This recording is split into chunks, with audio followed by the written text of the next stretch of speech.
This right here is my Mazda MX-5, which I found abandoned in a field and decided to buy. Up until a couple of months ago, this car had not been driven in over 13 years and needed a lot of work to be put back on the road. Fast forward to today, however, and this car is finally fully road legal for the first time in over a decade and my current daily driver. But how did we get here? I've got less than a week left to get this car into roadworthy condition for its first NCT in over 13 years. If you've seen the previous videos on this car, you're going to know that's going to be way easier said than done, because we've got a lot of welding to do. We've got to weld the sill on the other side. I need to fix the power steering. I need to fix the fuel pump issue. I need to fix an ABS light and a few other bits. However, we're not going to be doing any welding today. And also, I'm very happy to say that I actually got some of the smaller bits already sorted. Before we get into this absolute mess, let me tell you about all the issues that I've already fixed. When I first bought the car, the fuel pump wasn't working, which meant that to get it home, we had to hot wire the fuel pump and run jumper cables out through the boot, through here, behind the driver's seat to the fuel pump. And we got it to work. However, all it was just the fuel pump relay. So after a quick scuba diving session underneath the steering wheel and under the dash, I found the faulty relay and replaced it with a spare relay from the micro. Second of all, we didn't have any power steering, so I put about 700 milliliters of power steering fluid into the reservoir because I knew it was empty, and by the time I had done so, half of it had already leaked out under the car, which confirmed my speculation that there is some sort of leak. However, it was a fairly big leak. I went underneath the car and found out that the power steering line was rusty and the hose had kind of like expanded and like started crumbling away, and that's where it was leaking from. So instead of professionally fixing it, I got some rubber hose, threw it on with 3 hose clamps, and it's worked fine ever since. Now, this mess right here. So from what I can tell, I think it'd be safe to say that this car was once, I don't know, crashed into, wrapped around a pole. I don't know. This door isn't original. Neither is that mirror. That's also been resprayed. I saw this when I was buying the car, so I knew what I was getting myself into. The plan is obviously to chisel all of this off, and I have a new panel that I'm going to weld in up to like here. However, we're not going to do that today. I'm not going to be welding in February outside. I don't have a garage. I'm not going to be welding out here in the wind and rain. There's just no point. So this right here is how we're going to pass the NCT.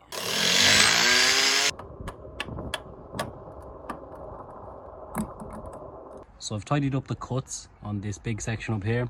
Had to do the same down here, and there was a crack there, so I kind of like sanded down a big valley in the filler and found that hole there. So we're going to fill that up with filler, this and that with filler.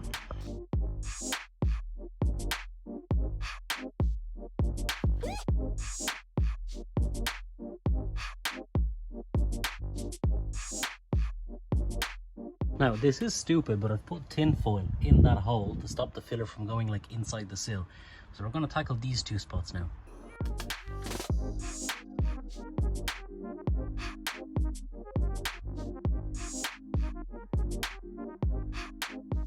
While I wait for this, and that patch there to dry, I'm going to throw on a set of end plates and a tax disc holder. In Ireland, you need to have these up on your windscreen if you've been driving for less than 2 years with a full license, so I'm going to have to put them on. And this is used to display your insurance certificate, your roadworthiness certificate, which hopefully we'll get, and your tax. That's the front done. And that right there is the rear done. It's very awkward like shape of rear windscreen to like stick it on, but at least that's done.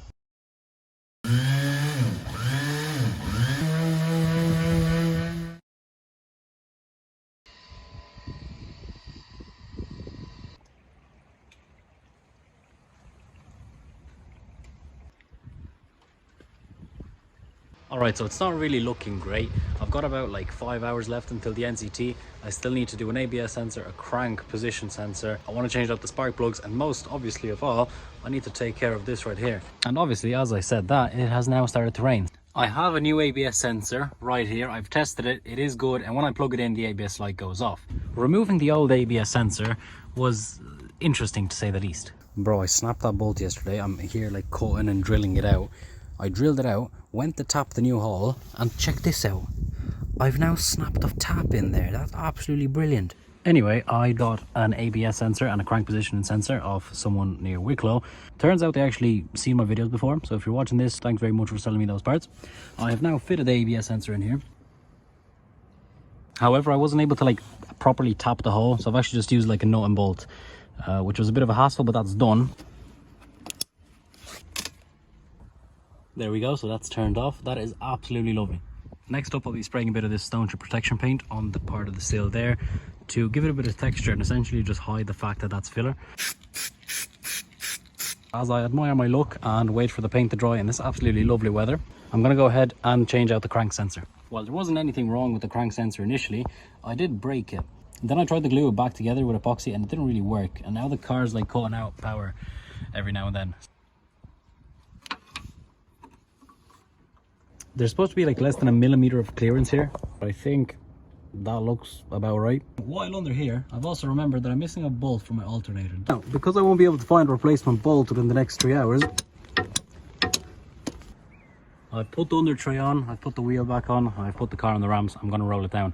I still need to paint it obviously, but it is raining and I also need to change the spark plugs. And now, with just over 2 hours left before the test, I'm on my way to an underground car park to get this thing painted. All right.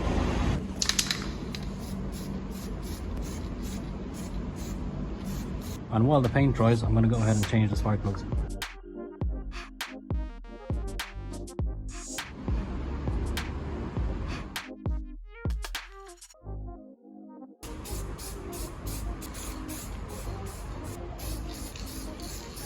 With 1 hour and 7 minutes left, this is what it looks like. The result isn't perfect. It's clearly obvious that something's going on, but I think I've hid the filler fairly decently, so wish me luck. Now I need to go home, empty out the car and go to the test.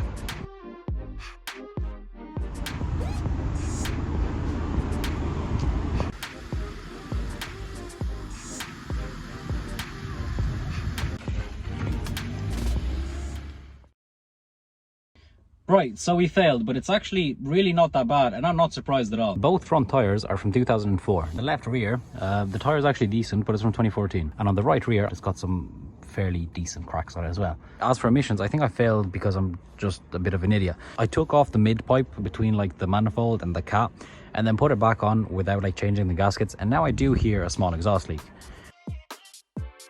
While I waited for the new exhaust gaskets to arrive, I changed the fuel filter in the fuel pump. The power cut issue I was having wasn't actually related to the crank sensor, but it was just a bad fuel filter and a bad fuel pump. So after changing those two parts, the issue was finally fixed. A few days later, once I had the gaskets, I changed out the wheels for the ones off the Micra with good tyres and then got underneath to change the gaskets. However, I was then greeted with a not so pleasant surprise.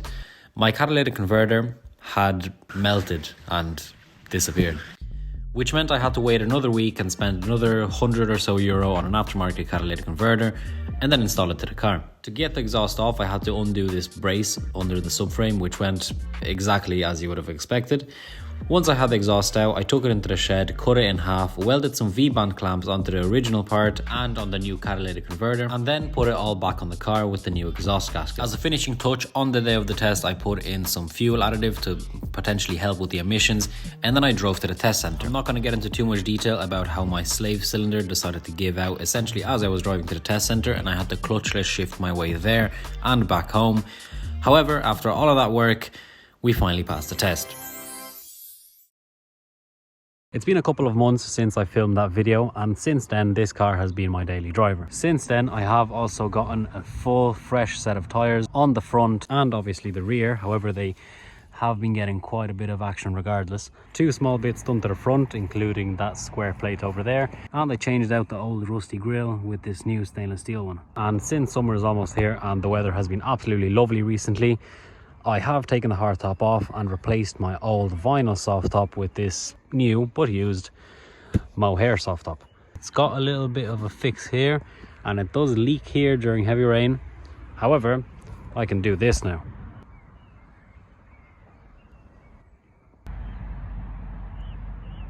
Which makes the car even more amazing to drive, especially on a lovely day like this. And since I can drive this on the daily instead of the Micra, means I have the time to work on the Micra properly and hopefully finish it this summer. I no longer have to worry about like putting the Micra back together so I can drive to school or to work the next morning, which is an absolute relief, and it means that I can put proper work and proper time into that build. And because of that, I've actually taken the engine out of that car again, and I'm doing quite a good bit of work behind the scenes currently. There will be a video on all the work that will go into finally finishing that project by the end of the summer, and it's going to be a very significant one. So make sure to follow along.